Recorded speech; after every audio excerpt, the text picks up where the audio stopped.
বৃত্তাকার গতির অনেক ধরনের রাশি আছে এবং প্রত্যেকটা রাশির কিন্তু কাজ আলাদা, দ্যাট মিন্স তাদের পরিচয় হচ্ছে আলাদা। তো তুমি দেখতে পাচ্ছ আমাদের এখানে একটা বৃত্তাকার গতি দেখা যাচ্ছে, দ্যাট মিন্স একটা সিডি প্লেয়ার ঘুরছে এবং এখানে যে বৃত্তাকার গতিটা তৈরি হয়েছে এই গতির সাথে বা গতিকে মাপার জন্য বা গতির যেই ধরনটা সেটা বোঝার জন্য আমরা কয়েক ধরনের প্যারামিটার বা রাশি ইউজ করে থাকি, সেগুলো হচ্ছে বৃত্তাকার গতির রাশি। আমরা যেরকম রৈখিক গতির জন্য অনেক ধরনের রাশি পেয়েছিলাম, যেমন স্মরণ পেয়েছিলাম, দূরত্ব পেয়েছিলাম, দ্রুতি, বেগ, ত্বরণ, মন্দন, অনেক কিছু পেয়েছিলাম, ঠিক একইভাবে আমাদের বৃত্তাকার গতির জন্য কিন্তু একই ধরনের রাশি কাজ করে। এর মধ্যে সবচেয়ে প্রথম যে ইম্পর্টেন্ট রাশি হচ্ছে সেটা হচ্ছে কৌণিক স্মরণ, তারপরে যেটা সেটা হচ্ছে কৌণিক বেগ এবং ফাইনালি যেটা সেটা হচ্ছে কৌণিক ত্বরণ। তো আমরা ধীরে ধীরে প্রত্যেকটা রাশি সম্পর্কে জানবো এবং এই প্রত্যেকটা রাশির সাথে কিন্তু আমাদের রৈখিক বেগের যে রাশিগুলো আছে সেগুলোর কিন্তু খুব ভালো একটা সম্পর্ক আছে। তাহলে চলো আমরা প্রথমে যেটা জানবো সেটা হচ্ছে কৌণিক স্মরণ বা অ্যাঙ্গুলার ডিসপ্লেসমেন্ট সম্পর্কে। তো কৌণিক স্মরণ বিষয়টা দেখার জন্য আমরা একটা ছবি দেখি, খেয়াল করে দেখো এখানে একজন মানুষ কি করেছে, সে প্রথমে হাতটাকে এ নামক স্থানে রেখেছে, তারপর হাতটাকে সে বি নামক স্থানে সরিয়ে নিল। তো এ থেকে শুরু করে বিতে যখন হাতটাকে সরিয়ে নিল তখন এই হাতের মাঝে, দ্যাট মিন্স এটা যদি আমার হয় হচ্ছে এলবো বা কোণই, তাহলে কোণই বরাবর কিন্তু সে একটা নির্দিষ্ট কোণে এ থেকে শুরু করে বিতে নিয়ে গেল এই হাতটাকে। তো যখন কোনো একটা মানুষ এরকমভাবে একটা নির্দিষ্ট কোণে তার হাতটাকে সরিয়ে নেবে তখন ওই কোণের যে মানটা পাবো সে কোণের মানটা আসলে কৌণিক স্মরণ হিসেবে কাজ করে। মানে এখানে হচ্ছে কি হাতের মধ্যে একটা কৌণিক গতি বা বলা যায় বৃত্তাকার গতি কাজ করছে, কারণ আমি যদি হাতের সম্পূর্ণ গতিটাকে এরকমভাবে মার্ক করে দিতাম তাহলে দেখতে পারতে এখানে একটা বৃত্তাকার পথ তৈরি হতো। তাহলে আমরা বলতে পারি যখন কোনো একটা বস্তু বৃত্তাকার গতি পথে চলে বা বৃত্তাকার গতি নিয়ে চলে তখন ওই বস্তুটার ভিন্ন ভিন্ন মোমেন্টে বা ভিন্ন ভিন্ন সময়ে তার কেন্দ্রের মধ্যে যে কোণ তৈরি করতে পারে সেটাই হচ্ছে আমাদের কৌণিক স্মরণ। যেমন আমি তোমাদেরকে আরেকটা ছবি দেখাই, খেয়াল করে দেখো আমাদের এখানে এটা হচ্ছে কেন্দ্র হচ্ছে ধরো সি এবং কোন একটা বস্তু একটা নির্দিষ্ট বৃত্তাকার পথে ঘুরছে। তো ধরো বস্তুটা প্রথমে ছিল হচ্ছে এই বিন্দুতে, তারপর কিছুক্ষণ পর বস্তুটা সরে গিয়ে বি বিন্দুতে পৌঁছালো, দ্যাট মিনস এটা হচ্ছে বি বিন্দু। তো যখন বস্তুটা এই বিন্দু থেকে বি বিন্দুতে সরে গেল তখন কেন্দ্রে এই বস্তুটা একটা কোণ তৈরি করেছে এবং এই কোণটা কীভাবে তৈরি হয়েছে, এই কোণটা তৈরি হয়েছে আসলে বস্তুটার ব্যাসার্ধ ভেক্টরের মাধ্যমে। তুমি দেখতে পাচ্ছ আমাদের এখানে একটা ব্যাসার্ধ ভেক্টর কাজ করে আর, এবং এই ব্যাসার্ধ ভেক্টরটার কিন্তু একটা পরিবর্তন ঘটেছে। তাহলে যখন তোমার এরকম বৃত্তাকার পথে বা বৃত্তাকার গতিশীল কোনো একটা বস্তুর ব্যাসার্ধ ভেক্টরের পরিবর্তন ঘটবে এবং এই পরিবর্তনের ফলে কেন্দ্রে যে কোণ তৈরি হবে বা অ্যাঙ্গেল তৈরি হবে সেটাই আসলে কৌণিক স্মরণ। তাহলে কৌণিক স্মরণে আমরা আরেকটা কনসেপ্ট পেলাম। এবং আরেকটা বিষয় হচ্ছে কৌণিক স্মরণ নিয়ে কিন্তু আরও একটা ডেফিনেশন দেওয়া যায়। ডেফিনেশনটা হচ্ছে অনেকটা এরকম যে যখন কোনো একটা বস্তু কোনো একটা অক্ষ বা কোনো একটা বিন্দুকে কেন্দ্র করে ঘুরবে তখন সে যতটুকু পরিমাণ কৌণিক দূরত্ব অতিক্রম করে সেটাই হচ্ছে কি কৌণিক স্মরণ। কৌণিক দূরত্ব মানে হচ্ছে কি সে একদম বৃত্তাকার পথ জুড়ে যতটুকু দূরত্ব অতিক্রম করে সেটা হচ্ছে তার কৌণিক দূরত্ব। আমি একটা হাইলাইটার দিয়ে দেখাই, আমাদের এখানে বস্তুটা কিন্তু এতটুকু পরিমাণ কৌণিক দূরত্ব অতিক্রম করেছে। তার মানে এই যে কৌণিক দূরত্বটা অতিক্রম করছে প্রতি নির্দিষ্ট একটা সময় পরপর এই কৌণিক দূরত্বটাকে আসলে কৌণিক স্মরণ বলা হয়। আর এই কৌণিক স্মরণটা কিন্তু একটা ভেক্টর রাশি, এটা মনে রাখতে হবে, এটা কিন্তু কোনো মতেই স্কেলার রাশি হিসেবে কাজ করে না। এবং এটা যেহেতু একটা ভেক্টর রাশি তাই এটাকে থিতার উপর এরকম একটা ভেক্টর সাইন দিয়ে প্রকাশ করা হয়। আর কৌণিক স্মরণটাকে সবসময় আমরা অ্যাঙ্গেল বা কোণ হিসেবে নিব। এখন খেয়াল করে দেখো যেহেতু কৌণিক স্মরণের একক হচ্ছে মানে একটা নির্দিষ্ট কোণের একক, তার মানে আমি বলতে পারি তিনটা একক আসলে এখানে কাজ করবে। একটাকে তুমি ডিগ্রি বলতে পারো, ডিগ্রি হচ্ছে কোণের একক। একটাকে বলতে পারো তুমি রেডিয়ান একে কোণের একক।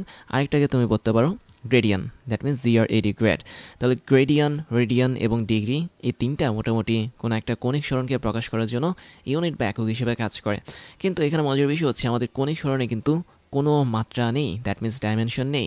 তাহলে আমরা যদি এই কৌণিক স্মরণের মাত্রা লিখতে যাই, ধরো আমরা এখানে থিতার একটা মাত্রা লিখব, তাহলে কীভাবে লিখতে হবে, আগের মতো করে থার্ড ব্র্যাকেট দিতে হবে। মাত্রার জন্য আমরা কী কী লিখি, ভরের জন্য M লিখি, তারপর হচ্ছে লেন্থ বা দৈর্ঘ্যের জন্য L লিখি এবং সময়ের জন্য আমরা T লিখি। মজার বিষয় হচ্ছে যেহেতু আমাদের এখানে কৌণিক স্মরণের কোনো মাত্রা নেই তার মানে এখানে প্রত্যেকটা জিনিসের উপস্থিতি থাকবে না, MLT এদের কারোই উপস্থিতি থাকবে না। তো এই উপস্থিতি যদি আমি উঠাতে চাই আমরা এখানে কি করতে পারি, আমরা সিম্পলি পাওয়ার হিসেবে 0 দিতে পারি। তাহলে M⁴0, L⁴0 এবং T⁴0 যদি দিই তাহলে আমাদের টোটাল সবগুলো মান চলে আসবে 1। তার মানে আমাদের এখানে কৌণিক স্মরণের কোনো প্রকার কোনো মাত্রা বা ডাইমেনশন থাকবে না।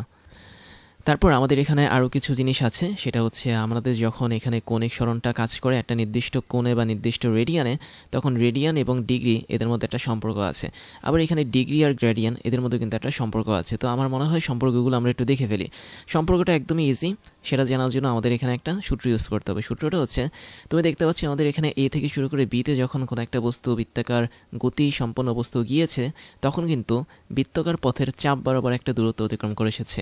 তো চাপ মানে হচ্ছে আর্ক, যেটাকে ইংলিশে আর্ক বলা হয়, এবং এই চাপের দৈর্ঘ্যটা হচ্ছে এস। তার মানে আমরা এখানে একটা সূত্র তৈরি করতে পারি। সূত্রটা হচ্ছে অনেকটা এরকম, তুমি যদি থিতার মানটা বের করতে চাও, আমি একটু এখানে লিখি, তাহলে থিতার মানটা হবে সিম্পলি বৃত্তের যে চাপটা ছিল সে চাপটা বসবে উপরে, দ্যাট মিনস বৃত্তচাপের যে দৈর্ঘ্য সেটা উপরে বসবে, আর নিচে বসবে হচ্ছে বৃত্তের যে ব্যাসার্ধটা ছিল সেটা। তো এটা যে আমি বের করলাম, এটা আসলে থিতার মান বের করার জন্য এই কাজটা করলাম। কিন্তু মজার বিষয় হচ্ছে আমরা এখানে থিতাকে কিন্তু দেখতে পাচ্ছি একটা ভেক্টর রাশি হিসেবে, তাই না? তো ভেক্টর রাশি হিসেবে যখন কাজ করবে, তার মানে অবশ্যই আমাদের এই সূত্রটার একটা ভেক্টর ফরম্যাট থাকবে। তো চলো আমরা এখন ভেক্টর ফরম্যাটটা দেখে ফেলি। বেসিক্যালি সূত্রটার ভেক্টর ফরম্যাট হচ্ছে কি, এস হচ্ছে আমাদের এখানে একটা নির্দিষ্ট বৃত্তাকার পথের আর্ক বা বৃত্তচাপ অথবা বৃত্তচাপের দৈর্ঘ্য, এটাকে আমরা ভেক্টর দিয়ে প্রকাশ করতে পারি। কেননা এই বৃত্তচাপটা কি ওয়ান ক্যান্ড ভেক্টর হিসেবে কাজ করে বা কোনো একটা রৈখিক সরণ হিসেবে কাজ করে, এবং এটার মানে হচ্ছে কি থিতা ইন্টু আর। বাট মজার বিষয় হচ্ছে আমাদের এখানে থিতার সাথে যে ব্যাসার্ধ ভেক্টরটা থাকবে সেটা সম্পূর্ণভাবে ক্রস গুণ হবে। তার মানে এখানে কোনো প্রকার কোনো ডট গুণ কাজ করবে না বা সাধারণ গুণ কাজ করবে না। এটাই হচ্ছে আমাদের কৌণিক সরণের ভেক্টর ফরম্যাট। আর তুমি যদি এটাকে আরেকটু সাজিয়ে লিখতে চাও, তাহলে তুমি এভাবে লিখতে পারো যে এখানে লিখতে পারো থিতা ইন্টু আর। তুমি ডট গুণনের এবং ক্রস গুণনের সূত্র কিন্তু জানো, তাহলে ক্রস গুণনের সূত্র কী ছিল? Theta into R into sign, মাঝখানে একটা অ্যাঙ্গেল। তো কিসের মাঝখানে অ্যাঙ্গেল? থিতা এবং আর এর মাঝখানের অ্যাঙ্গেল। তো তুমি ধরে নাও থিতা এবং আর এর মাঝখানের অ্যাঙ্গেল হচ্ছে ফাই, কথার কথা। তুমি অন্য কিছু ধরতে পারো, তোমার ইচ্ছা। তাহলে আমি যদি ফাই ধরি, তারপর যদি আমি একটা ইউনিট ভেক্টর বা একক ভেক্টর যদি ইউজ করি, তাহলে এটাই হচ্ছে আমাদের এখানে চাপের যে ভেক্টর প্রকাশ সেটা, দ্যাট মিনস বৃত্তচাপের ভেক্টর প্রকাশ। তো আমরা এইভাবে চাইলে কিন্তু থিতাটাকে প্রকাশ করতে পারি। তার মানে কৌণিক সরণ যেটা, সেটা হচ্ছে আসলে ভেক্টর গুণফলের কাজ, মানে ভেক্টর গুণফল দিয়ে আমি যদি কৌণিক সরণটাকে বৃত্তের ব্যাসার্ধর সাথে যদি গুণ করতে পারি, তাহলে আমরা এখানে বৃত্তচাপটা পেয়ে যাব। এখন এই সূত্রের মাধ্যমে আমরা কিন্তু চাইলে ডিগ্রি, রেডিয়ান এবং গ্রেডিয়ানের মধ্যে একটা সম্পর্ক তৈরি করতে পারি। সম্পর্কটা হচ্ছে কীরকম? তুমি ধরে নাও আমাদের এখানে যে বৃত্তাকার পথে একটা বস্তু ঘুরছে, এই বস্তুটা টোটালি এই বিন্দু থেকে যাত্রা শুরু করে আবার এই বিন্দুতে ব্যাক করলো। তার মানে এখানে টোটাল সে 360 ডিগ্রি অতিক্রম করলো। তো যখন সে 360 ডিগ্রি অতিক্রম করবে, তখন তুমি দেখতে পাচ্ছ এখানে আমাদের কেন্দ্রে কিন্তু একটা নির্দিষ্ট কোণ কাজ করবে, সেটা হচ্ছে থিতার পরিমাণ কোণ। তাহলে দেখো তো আমাদের এখানে 360 ডিগ্রি যেহেতু অতিক্রম করছে, তার মানে আমরা এটা কি কিসের মান হিসেবে ধরতে পারি? আমরা ধরতে পারি এটা হচ্ছে থিতার মান।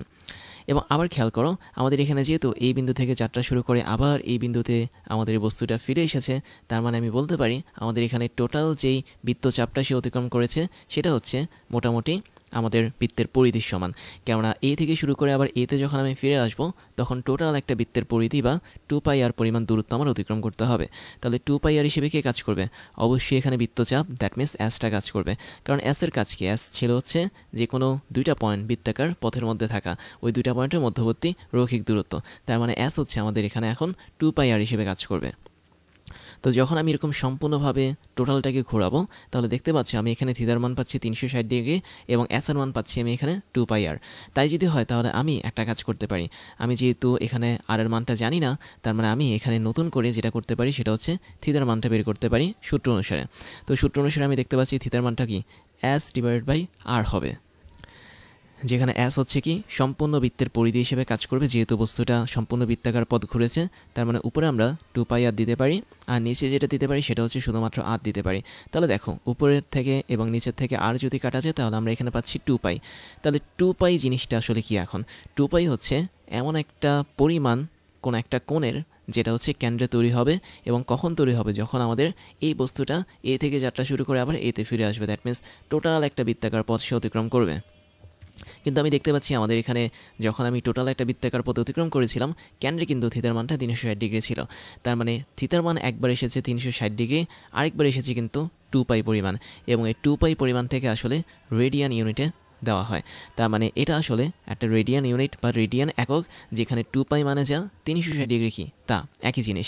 তাহলে যদি এই দুটো সেম হয়, তাহলে আমি বলতে পারি আমরা এখানে একটা সুন্দর সিদ্ধান্ত আসতে পারি যে 2π যেহেতু 360 ডিগ্রি হয়, তার মানে 1π রেডিয়ান অথবা শুধুমাত্র পাই রেডিয়ান যেটা, এটার মান কত হবে? এটার মান অবশ্যই হবে 360 ভাগ হচ্ছে 2, দ্যাট মিনস 180 ডিগ্রি। তাহলে এটা হচ্ছে আমাদের এখানে রেডিয়ান কোণ এবং ডিগ্রি কোণের মধ্যে সম্পর্ক। তাহলে পাই রেডিয়ান মানে যা, 180 ডিগ্রি মানে কি তা, সেম জিনিস। এবং আরেকটা বিষয় হচ্ছে কি যে আমাদের এখানে গ্রেডিয়ান নামক একটা কোণ আছে, এটার হিসাবটা একদমই সহজ। আমি এটা নিয়ে এত বিস্তারিত বলবো না, জাস্ট ছোট্ট করে আমি একটা জিনিস জানাবো, সেটা হচ্ছে তোমার যখন 100 ডিগ্রি কাজ করবে কোনো একটা অ্যাঙ্গেল, তখন ওই 100 ডিগ্রিটা আসলে না 100 ডিগ্রি না, হ্যাঁ এটা হচ্ছে 190 ডিগ্রি, রাইট। তো যখন আমাদের 90 ডিগ্রি কাজ করবে কোনো একটা জায়গায়, তখন তুমি ধরে নেবে সেখানে আসলে 100 গ্রেডিয়ান কাজ করেছে। তার মানে 90 ডিগ্রি মানে যা, 100 গ্রেডিয়ান মানে কি তা। তাই যদি হয়ে থাকে তাহলে আমি বলতে পারি না যে 360 ডিগ্রি যদি হয় কোনো একটা বৃত্তের কেন্দ্রে থাকা সম্পূর্ণ কোণ, তাহলে 360 ডিগ্রি আসলে কত গ্রেডিয়ান্ট হবে, অবশ্যই বলতে পারি। তাহলে আমরা বলতে পারি এখানে 360 ডিগ্রি যদি হয় আমাদের বৃত্তের কেন্দ্রে থাকা সম্পূর্ণ কোণ, তাহলে ওর মানটা হবে অবশ্যই 100 গুণন 4, দ্যাট মিনস 400 গ্রেডিয়ান। তাহলে এই জিনিসটিগুলো হচ্ছে আমাদের এখানে কৌণিক সরণের ইউনিট বা একক, যেখানে তুমি গ্রেডিয়ান ইউজ করতে পারো, রেডিয়ান ইউজ করতে পারো, অথবা শুধুমাত্র ডিগ্রি ইউজ করতে পারো। আবার এখানে আরেকটা জিনিস আছে, সেটা হচ্ছে যখন কোনো একটা বস্তু বৃত্তাকার পথে এরকমভাবে চলবে বা বৃত্তাকার গতিসম্পন্ন হবে, তখন ওই বস্তুর মধ্যে থাকা প্রত্যেকটা কণা বা উপাদান যারা আছে তাদের কৌণিক সরণটা সেম থাকবে, দ্যাট মিনস থিটার মানটা সেম থাকবে। কিন্তু তাদের যে রৈখিক সরণটা আছে, রৈখিক সরণটাকে আমরা মোটামুটি এস দিয়ে প্রকাশ করি অথবা এস ভেক্টর দিয়ে প্রকাশ করি, সেটা কিন্তু সেম থাকবে না। তাহলে খুব সহজ কথা হচ্ছে কি, তোমার যদি এখানে বৃত্তাকার পথে এরকম একটা বস্তু থাকে, আমি একটা বস্তু আঁকলাম, এবং তুমি ধরে নাও এই বস্তুর মধ্যে অনেকগুলো উপাদান আছে, ধরো এখানে একটা উপাদান, এখানে একটা উপাদান, এখানে একটা, তো অসংখ্য অনুপরমাণু নিয়েই কিন্তু একটা বস্তু গঠিত। তাহলে প্রত্যেকটা অনুপরমাণুর কিন্তু কৌণিক সরণের মানটা সবসময় সেম থাকবে, দ্যাট মিনস কেন্দ্রের সাপেক্ষে তাদের যে অবস্থানটা, সেই অবস্থানটা প্রতি মুহূর্তে একই রকমভাবে পরিবর্তন হবে, দ্যাট মিনস কৌণিক সরণটা একই থাকবে। কিন্তু তাদের যে রৈখিক সরণটা সেটা কিন্তু একই থাকবে না, কেননা তুমি দেখতে পাচ্ছ আমাদের এখানে রৈখিক সরণ কিন্তু মোটামুটি একমাত্রিক ওয়েতে কাজ করে, কিন্তু এখানে কৌণিক সরণটা টোটালি দ্বিমাত্রিক ওয়েতে কাজ করে। তাহলে আমি বলতে পারি যে অবশ্যই কোনো একটা বস্তু যখন বৃত্তাকার পথে ঘোরে, তখন ওই বস্তুটার মধ্যে থাকা প্রত্যেকটা উপাদানের কৌণিক সরণ কিন্তু একই রকম হবে। তারপর আরেকটা কনসেপ্ট দেখো, খেয়াল করে দেখো, আমাদের এখানে একটা চাকা কিন্তু ঘুরছে। তো চাকাটা যখন ঘুরছে, তুমি দেখতে পাচ্ছ আমাদের চাকাটার মধ্যে একটা বিন্দু আছে, সেটা হচ্ছে পি বিন্দু। তো যখন সম্পূর্ণ চাকাটা একবার ঘুরে আসবে, বা বলা যায় যখন সম্পূর্ণ চাকাটা 2π রেডিয়ান ঘুরে আসবে অথবা 360 ডিগ্রি পরিমাণ ঘুরে আসবে, তখন কিন্তু তার পি বিন্দুটা আবারও সেম জায়গাতে ফিরে আসবে। তো ওই মুহূর্তটাতে আমি দেখতে পাচ্ছি সম্পূর্ণ বৃত্তের যে পরিধিটা আছে, সেই পরিধির সমান দূরত্ব কিন্তু সে অতিক্রম করে ফেলেছে। তো তুমি যদি পরিধিটাকে একটা সরলরেখা বরাবর কল্পনা করো রাস্তার মধ্যে, তাহলে দেখতে পাচ্ছ তার শুরুটা হয়েছে পি বিন্দুতে, শেষ হয়েছে আরেকটা পি বিন্দুতে, তার মানে তাদের মধ্যকার দূরত্বটা হচ্ছে কি এস বা বৃত্তের পরিধি। তাহলে আমরা এখানে একটা জিনিস বলতে পারি, সেটা হচ্ছে আমরা চাইলে কৌণিক সরণটাকে কিন্তু বৃত্তের যেই রৈখিক সরণ সেখানেও কনভার্ট করতে পারি। দ্যাট মিনস আমি দেখতে পাচ্ছি আমাদের এখানে টোটাল বৃত্তের যে কৌণিক সরণটা, সেই কৌণিক সরণের মান হচ্ছে কত, 2π অথবা 360 ডিগ্রি। তাহলে আমরা এতটুকু অংশকে কি লিখতে পারি, অবশ্যই থিতা লিখতে পারি। থিতা মানে হচ্ছে কি কৌণিক সরণের মান, খেয়াল করো এটা কিন্তু দিক না, জাস্ট তুমি এখানে মান নিয়ে কাজ করছো।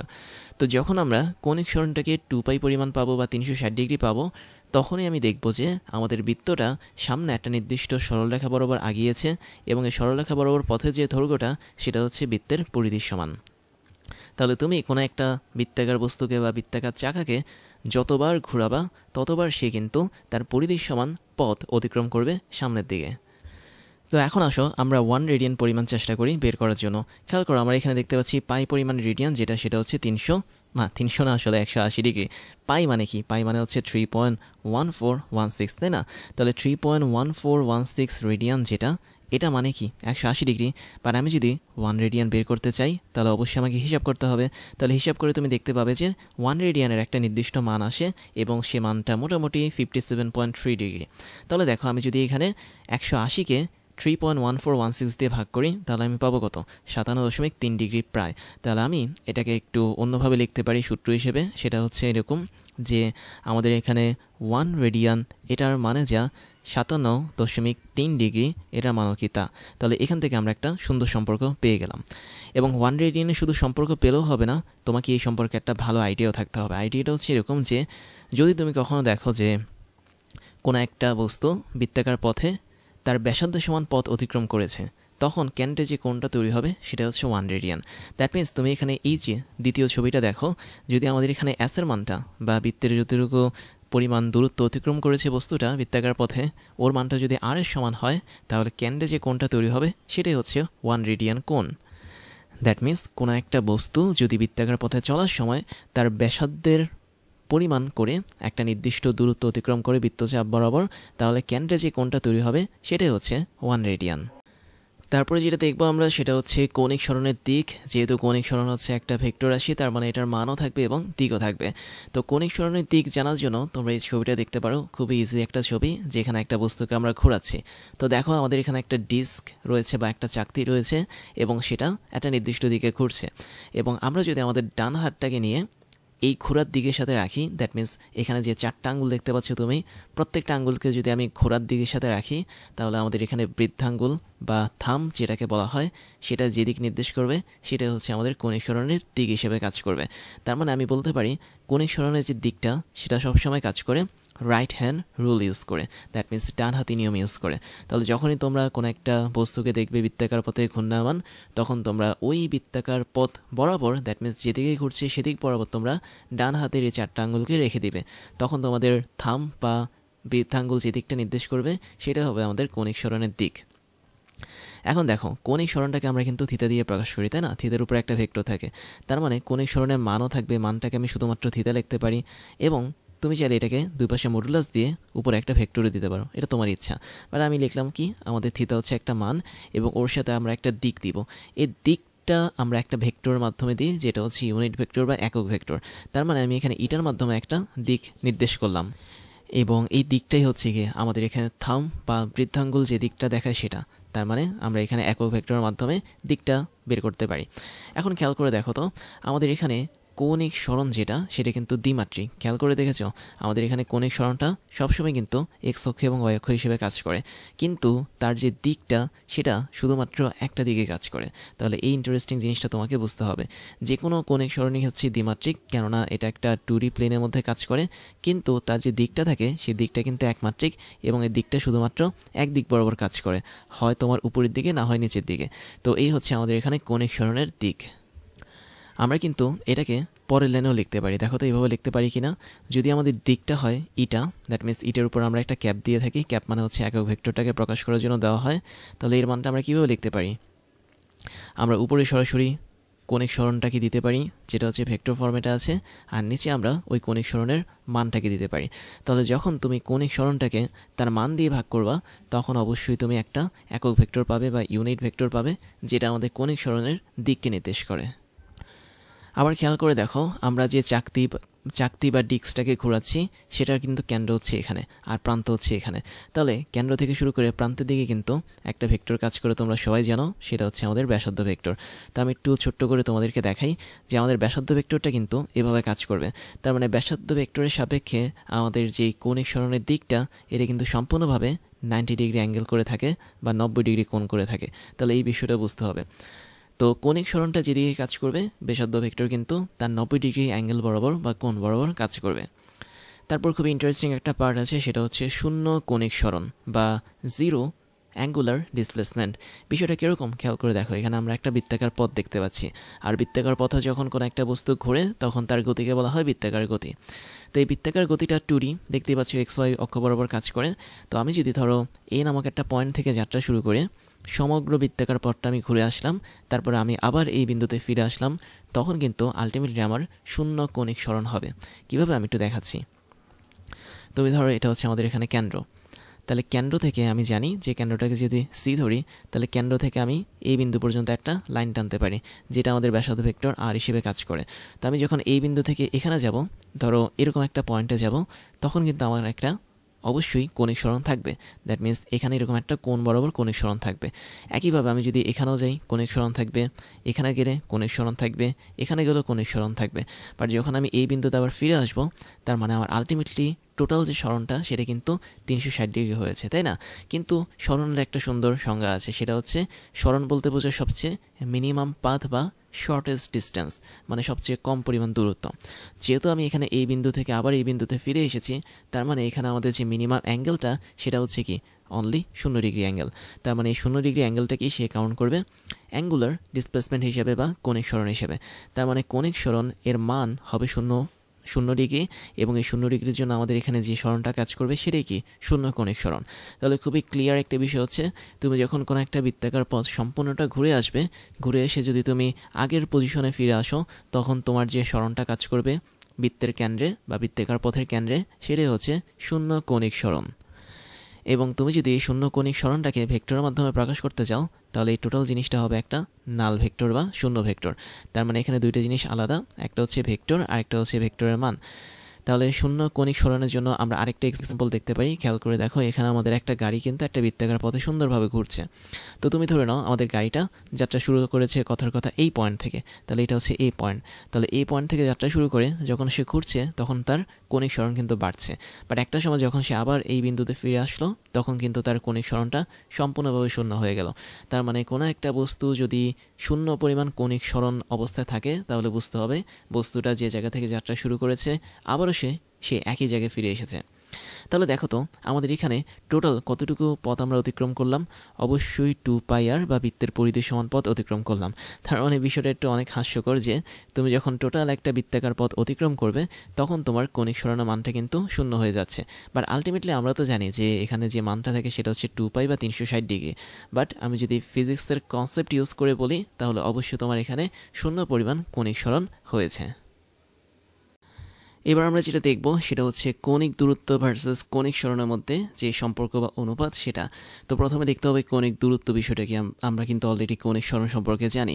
কৌণিক দূরত্ব বিষয়টা জানার জন্য আমরা একটা বৃত্তাকার পথে চলমান কোনো একটা বস্তুর গতি দেখি। তুমি ধরো না একদম প্রথমে আমাদের বস্তুটা এই বিন্দুতে ছিল এবং কিছুক্ষণ পর কেন্দ্রে থিটা পরিমাণ কোণ তৈরি করে বস্তুটা বি বিন্দুতে চলে গেল ঘড়ির কাঁটার বিপরীতে। তাহলে এই বিন্দু থেকে বি বিন্দুতে যাত্রাপথে অবশ্যই তার কিছু কৌণিক দূরত্ব অতিক্রম করতে হয়েছে এবং কিছু কৌণিক সরণও তৈরি হয়েছে। তো এখন যদি বলি শর্টকাটে কৌণিক দূরত্ব বিষয়টা কি, বিষয়টা হচ্ছে সে এ থেকে বি পর্যন্ত যতটুকু পথ নিজে নিজে গেছে সেই পথের দৈর্ঘ্যটা হচ্ছে কৌণিক দূরত্ব। দ্যাট মিনস এ থেকে বি পর্যন্ত আমরা দেখতে পাচ্ছি একটা বৃত্তচাপ বা এস পরিমাণ বৃত্তচাপ সে অতিক্রম করেছে, এটাই হচ্ছে কৌণিক দূরত্ব। এবং এই কৌণিক দূরত্বটাকে আমরা প্রকাশ করতে পারি কিভাবে, এ থেকে শুরু করে বি পর্যন্ত বৃত্তচাপ অনুসারে। এবং এ থেকে বি পর্যন্ত বৃত্তচাপটাকে এরকম একটা বাঁকা লাইন দিয়ে বা বক্র একটা রেখা দিয়ে প্রকাশ করা হয়, এবং এটাকে আমরা বৃত্তের চাপ বলি বা ইংলিশে এটাকে আর্ক বলা হয়। তাহলে এই যে বৃত্তচাপ, এটার মান তাহলে কত হবে, তোমরা ছোটোবেলার থেকে জানো বৃত্তচাপকে এস দিয়ে প্রকাশ করা হয় এবং এটার মান হয় আর ইন্টু থিতা। তাহলে আমাদের এই বস্তুটার জন্য কৌণিক দূরত্বের মান হচ্ছে আর ইন্টু থিতা। তো এটাই হচ্ছে বেসিক্যালি কৌণিক দূরত্ব। তাহলে সহজ কথা বলতে, যখন কোনো একটা বস্তু বৃত্তাকার পথে চলবে তখন সে একটা বিন্দু থেকে আরেকটা বিন্দুতে যাত্রাপথে যতটুকু পরিমাণ বৃত্তচাপ অতিক্রম করে ওই বৃত্তচাপের দৈর্ঘ্যটাই হচ্ছে তার কৌণিক দূরত্ব, যেটাকে আমরা অ্যাঙ্গুলার ডিস্টেন্স বলে থাকি। এখন খেয়াল করো, আমরা এখানে কৌণিক সরণ দেখতে পাচ্ছি, ওর মানটা বের করার চেষ্টা করব। এবং সেক্ষেত্রে তোমাদেরকে এখানে একটা জিনিস দেখতে হবে, সেটা হলো আমরা কৌণিক সরণের কনসেপ্টটা এখানে নিয়ে আসি ভেক্টরের মাধ্যমে। তুমি দেখতে পাচ্ছ ও বিন্দুর সাপেক্ষে এই বিন্দুর একটা অবস্থান ভেক্টর দেওয়া, যেটা হচ্ছে r1, যেটাকে আমরা ব্যাসার্ধ ভেক্টর বলতে পারি। এবং এটার দিক কিন্তু ও বিন্দু থেকে এই বিন্দুর দিকে। আবার যখন বস্তুটা বি বিন্দুতে চলে গেল তখন কিন্তু তার একটা নতুন অবস্থান ভেক্টর তৈরি হলো r2, এবং এটার দিক হচ্ছে ও থেকে বি বিন্দুর দিকে। এবং আমরা কিন্তু জানি যে অবস্থান ভেক্টরের পরিবর্তনকে সরণ বলে। তার মানে এখানেও আমরা দেখতে পাচ্ছি এখানে অবস্থান ভেক্টরের পরিবর্তন হয়েছে একটা নির্দিষ্ট কোণ বরাবর, এবং এই পরিবর্তনটাকে আমরা কৌণিক সরণ বলতে পারি। তাহলে আমি যদি কৌণিক সরণের কথা চিন্তা করি, তাহলে সেটাকে আমরা কীভাবে লিখতে পারি, আমরা ডেল আর ভেক্টর হিসেবে সেটাকে লিখতে পারি, এবং এটা হচ্ছে আমাদের অবস্থান ভেক্টরের পরিবর্তন। তাহলে দেখো, আমাদের দ্বিতীয় অবস্থান ভেক্টর ছিল r2 এবং প্রথম অবস্থান ভেক্টর ছিল হচ্ছে r1। r2 থেকে r1 যদি আমি ভেক্টর বিয়োগ দিই, সেটাই হচ্ছে আমাদের এখানে কৌণিক সরণ হিসেবে কাজ করবে। এবং তুমি চাইলে এটাকে এভাবে লিখতে পারো, r2 তারপর হচ্ছে প্লাস মাইনাস r1, তার মানে r1-এর নেগেটিভ ভেক্টর বা ঋণাত্মক ভেক্টরের সাথে আমরা r2-কে যোগ করলেই অবস্থান ভেক্টরটার পার্থক্য পাবো, যেটাকে আমরা কৌণিক সরণ বলি। তাহলে ডেল আর ভেক্টর যেটা, এটা আসলে কৌণিক সরণ হিসেবে কাজ করে। তাহলে আমরা কৌণিক সরণকে প্রকাশ করতে পারি ডেল আর ভেক্টর দিয়ে, এবং কৌণিক দূরত্ব যেটা, এটাকে প্রকাশ করতে পারি বৃত্তচাপ বা এস দিয়ে। এখন এই যে কৌণিক সরণটা পাচ্ছি, ওর অবশ্যই মান আছে এবং দিকও আছে। আমি দেখতে পাচ্ছি আমাদের এখানে অবস্থান ভেক্টরের দিক যেহেতু পরিবর্তন হয়েছে, তার মানে অবশ্যই কৌণিক সরণেরও কি একটা দিক থাকবে, যেহেতু এটা একটা ভেক্টর রাশি। তো আমরা এই মানটা এখন বের করার চেষ্টা করি। আমাদের এখন টার্গেট হচ্ছে কৌণিক সরণের মানটা বের করা। কৌণিক সরণের মান বের করার জন্য আমরা কিন্তু মডুলাস অফ ডেল আর ভেক্টরটা দিতে পারি। তাহলে এটা যদি হয়, তাহলে আমাদের এখানে কি হবে, এটা হবে হচ্ছে r2 প্লাস হচ্ছে -r1, ঠিক এরকম হবে। তাহলে এটা হচ্ছে আমাদের কৌণিক সরণের মান। এখন এই মান বের করতে হলে অবশ্যই -r1 ভেক্টরটা দেখতে হবে। r1 ভেক্টর যেদিকে কাজ করে -r1 ভেক্টরটা ঠিক 180 ডিগ্রি বিপরীতে তার অপোজিট সাইডে কাজ করে। তাহলে এই হচ্ছে আমাদের এখানে -r1 ভেক্টর, এবং এই -r1 ভেক্টরের সাথে যখন r2 ভেক্টরকে আমি যোগ করব, তার মানে এখানে একটা ভেক্টর যোগ কাজ করবে। আর ভেক্টর যোগের জন্য অবশ্যই একটা লব্ধিও কাজ করবে। লব্ধিটা কোন দিকে কাজ করবে?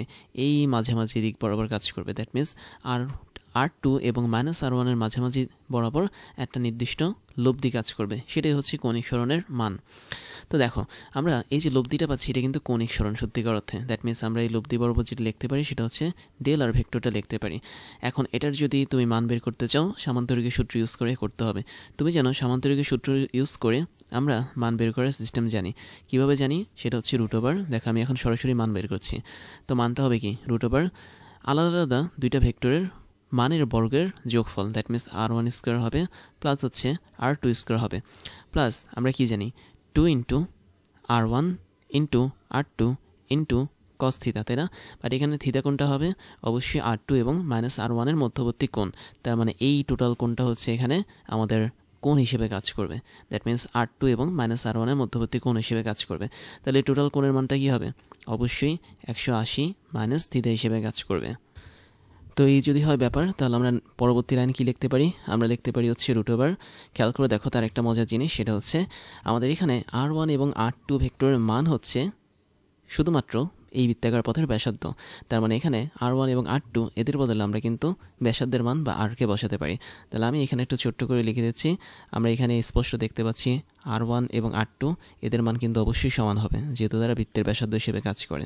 তাহলে ব্যাসার্ধ ভেক্টরের মান সমান, এবং এই মানটাকে আমরা r ধরি। তার মানে এই জিনিসটা হচ্ছে আমরা লেট বা ধরেছি। তাই যদি হয় তাহলে আমাদের উপরের লাইনে যেটা হবে সেটা হচ্ছে r1 এর বদলে বসবে r, তার মানে r স্কোয়ার, প্লাস r2 এর বদলে বসবে r, এখানে r স্কোয়ার। তারপর দেখো cos 180 মাইনাস থিতাকে আমরা মাইনাস cos থিতা হিসেবে লিখতে পারি। তাহলে এখানে হবে কত? -2 ইন্টু r1 ইন্টু r2, তার মানে r ইন্টু r, এভাবে হবে। এবং আলটিমেটলি এই লাইনটা পরবর্তীতে যেটা তৈরি করবে সেটা হচ্ছে কি? সেটা হলো আমরা এখানে আরেকটা জিনিস মনে হয় দিতে ভুলে গেছি, সেটা হচ্ছে cos 180 মাইনাস থিতা যেটা, সেটা হচ্ছে মাইনাস cos থিতা। তার মানে অবশ্যই এখানে একটা cos থিতারও উপস্থিতি থাকবে। এই যদি হয় আমাদের এখানে কাহিনী, তাহলে চলো আমরা বাকি অংশটুকু করে ফেলি। আমরা এখানে পাচ্ছি কত? √2 r স্কোয়ার মাইনাস হচ্ছে 2r স্কোয়ার cos থিতা। তো এখান থেকে আমি চাইলে 2r স্কোয়ারটাকে কমন নিতে পারি। তো 2r স্কোয়ার যদি তুমি এখানে কমন নাও, তুমি এখানে কী পাবে? তুমি পাবে √2 r square into 1 minus cos থিতা। এতটুকু অংশ কিন্তু তুমি পাবে। তাহলে আমরা এখানে এই অংশটুকুকে কীভাবে লিখতে পারি সেটাও একটু দেখাচ্ছি। 1 মাইনাস cos থিতা যেটা, সেটার একটা সূত্র কিন্তু কাজ করে।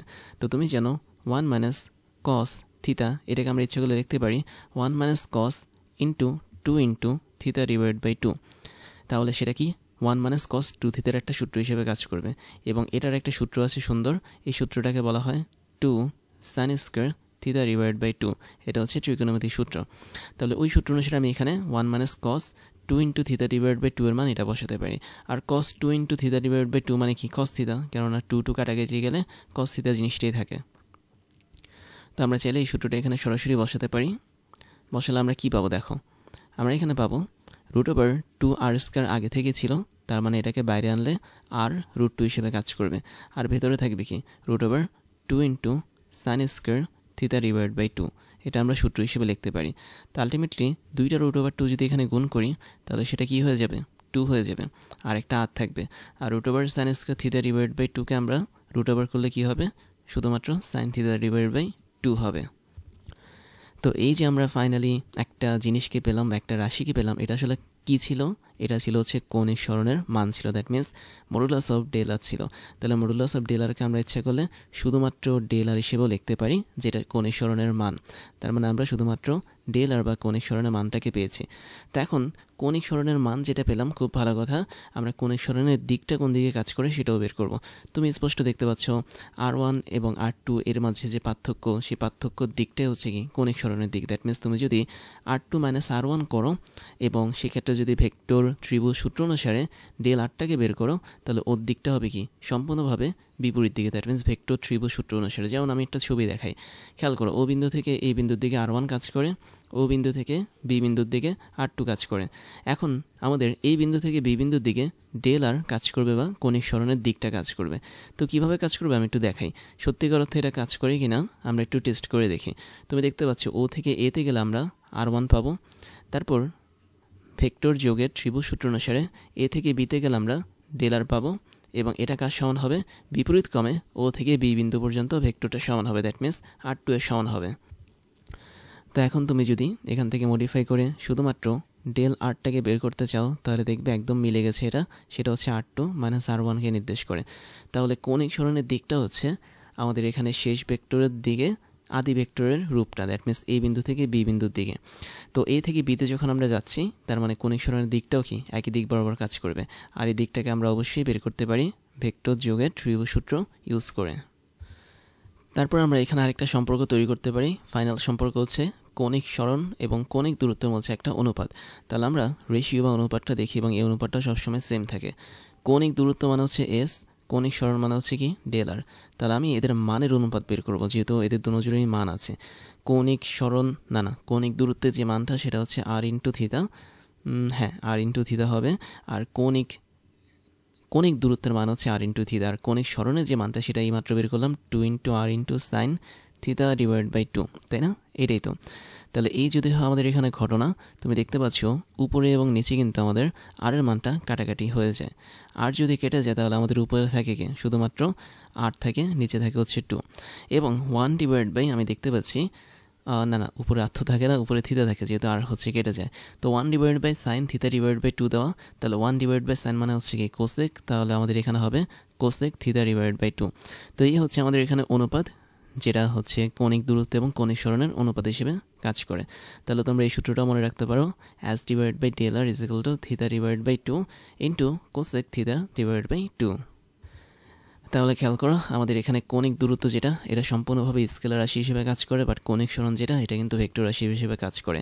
কৌণিক দূরত্ব আর কৌণিক সরণ দুজনেরই মান আছে, তার মানে এই মান দুটোকে যদি আমি অনুপাত হিসেবে লিখি তাহলে সেটারও একটা আলাদা মান পাবো। এবং থিতা কিন্তু এখানে অবশ্যই কেন্দ্রে তৈরি হওয়া কোণ হিসেবে কাজ করবে। এবার ওয়েডিমির পক্ষ থেকে তোমাদের জন্য থাকছে দারুণ কিছু সারপ্রাইজ, যার প্রথমটা হচ্ছে ডিজিটাল লাইব্রেরি। আমাদের এই লাইব্রেরির লিঙ্ক তুমি পেয়ে যাবে এই ক্লাসের ডিসক্রিপশন বক্সে, যেখানে আমাদের প্রত্যেকটা ক্লাসের লিঙ্ক এবং নোটগুলো পেয়ে যাচ্ছ কেবলমাত্র এক ক্লিকই। তুমি তোমার পছন্দের মতো যে কোনো সাবজেক্টের ক্লাস করতে পারবে এই লাইব্রেরি থেকে, যে কোনো ক্লাসের নোট তুমি ডাউনলোড করতে পারবে দেশের অন্যতম এই বড় ডিজিটাল লাইব্রেরি থেকে। এরপর তোমাদের জন্য থাকছে আমাদের বেস্ট রিসোর্স থেকে তৈরি করা ক্লাসগুলো, যেখানে আমরা বিশ্বের টপ লেভেলের বইগুলো ফলো করে তোমাদের জন্য ক্লাসগুলো বানিয়ে থাকি। সেই সাথে আমাদের অনেকগুলো অফিসিয়াল বই আছে, যার মধ্যে হাজারো প্রবলেমগুলো নিয়ে আমরা তোমাদের জন্য ক্রাশ চ্যালেঞ্জগুলো বানাই, যেগুলো আমরা ধরে ধরে তোমাদেরকে সলভ করাই। তারপরে তোমাদের জন্য থাকছে হচ্ছে আমাদের পেইড কোর্সের সুযোগ, যেখানে তোমরা ফ্রি ক্লাসগুলোতে এত পরিমাণ সুযোগ পাচ্ছ এবং সেখানে পেইড কোর্সগুলো তোমাদের জন্য, তোমাদের প্রিপারেশনের জন্য অনেক বেশি পরিমাণ ইম্পর্টেন্ট, যেগুলো তোমাদের প্রিপারেশনগুলোকে এক্সট্রা একটা লেভেলে নিয়ে যাবে। আমাদের পেইড কোর্সগুলো সম্পর্কে ডিটেলস জানার জন্য তোমরা আমাদের এই ক্লাসের ডিসক্রিপশন বক্সে যেতে পারো, সেখানে আমাদের অফিসিয়াল ওয়েবসাইটের লিঙ্ক পেয়ে যাবে এবং সেখানে গিয়ে তোমরা জানতে পারবে আমরা বছরের কোন সময়টাতে কোন ধরনের কোর্সগুলো রানিং করাচ্ছি এবং কোন ধরনের কোর্সগুলো আমরা পরবর্তীতে লঞ্চ করব। এরপরে তোমাদের জন্য থাকছে আমাদের স্টুডেন্ট কমিউনিটি, তোমরা সেখানে জয়েন করতে পারো। আমাদের অফিসিয়াল ফেসবুক পেজের লিঙ্ক হচ্ছে facebook.com/oedemy এবং তোমরা চাইলে আমাদের ফেসবুক গ্রুপেও জয়েন করতে পারো। গ্রুপের লিঙ্ক হচ্ছে facebook.com/groups/oedemy। তারপর তোমাদের জন্য থাকছে আমাদের ক্লাস এবং কোর্স নিয়ে সমস্ত আপডেট খবর জানার প্রসেস। তার জন্য তোমাকে জয়েন করতে হবে আমাদের টেলিগ্রাম চ্যানেলে এবং আমাদের টেলিগ্রাম চ্যানেলের লিঙ্ক হচ্ছে t.me/oedemy। এখানে জয়েন করলে তোমরা আমাদের প্রতিদিনের ক্লাসের খবরগুলো পেয়ে যাবে, কোন দিন কোন কোর্সটা আমরা লঞ্চ করছি, কোন কোর্সটা বর্তমানে রানিং আছে, কোন কোর্সটাতে তুমি ভর্তি হতে পারবে, সমস্ত ধরনের খবর তোমরা জেনে যাবে আমাদের এই টেলিগ্রাম চ্যানেল থেকে। তাহলে এখনই জয়েন করে ফেলো t.me/oedemy এখানে গিয়ে। এবার আমি তোমাদেরকে আমার পরিচয়টা জানাচ্ছি। আমি হচ্ছি ইমতিয়াজ, ওয়েডেমি সহ ক্রাশ ইঞ্জিনিয়ারিং এবং টকডেমির ফাউন্ডার হিসেবে কাজ করছি, যেখানে ওয়েডেমিতে আমি স্কুল এবং কলেজ লেভেলের স্টুডেন্টদেরকে পড়াই, ক্রাশ ইঞ্জিনিয়ারিংয়ে আমি ইঞ্জিনিয়ারিং লেভেলের স্টুডেন্টদেরকে পড়িয়ে থাকি এবং টকডেমিতে মেডিকেল সায়েন্সের স্টুডেন্টদেরকে পড়িয়ে থাকি। সেই সাথে আমি বিগত 10 বছর ধরে 5 লাখেরও বেশি স্টুডেন্টদেরকে অনলাইন এবং অফলাইনে পড়িয়েছি। আমার এডুকেশনাল ব্যাকগ্রাউন্ড হচ্ছে বিএসসি কমপ্লিট করেছি ইলেকট্রিক্যাল অ্যান্ড ইলেকট্রনিক ইঞ্জিনিয়ারিং নিয়ে, এমএসসি কমপ্লিট করেছি বায়োমেডিক্যাল ইঞ্জিনিয়ারিং নিয়ে এবং বর্তমানে একটা ইউনিভার্সিটিতে লেকচার হিসেবে কাজ করে যাচ্ছি।